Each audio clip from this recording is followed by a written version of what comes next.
ఇక్కడ సర్పపూజలు అయ్యొచ్చినాయి మన పీఠంలో. సర్పపూజ చేసుకుంటే చాలా మార్పులు జరిగినాయి.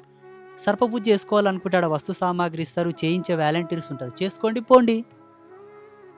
అయిపోయే. ఆ! మనం ఓ రక్ష ఇస్తాం. కొనుక్కోర్రి, రుద్రశూలం దాకిచ్చిర్రు, కట్టుకోర్రి, పోర్రి. ఇంక ఏమీడ బలవంతంగా మిమ్మల్ని ఎవరు శాసిస్తున్నారా? కుమార్, నీవు శాసిస్తున్నావా?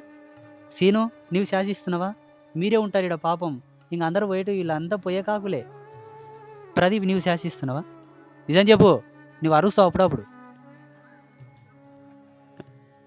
మంజులమ్మ, మంజులమ్మ అరుస్తుంది. మంజులమ్మ నాన్నదే.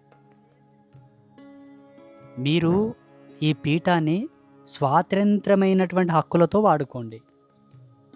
ఎవరితో మీరు టైఅప్ అవ్వద్దు. ఎవరిని కూడా మీరు మిస్గైడ్ కావద్దు, మిస్గైడ్ చేసుకోవద్దు. ఇది చెప్పాలనిపించి చెప్తున్నాను.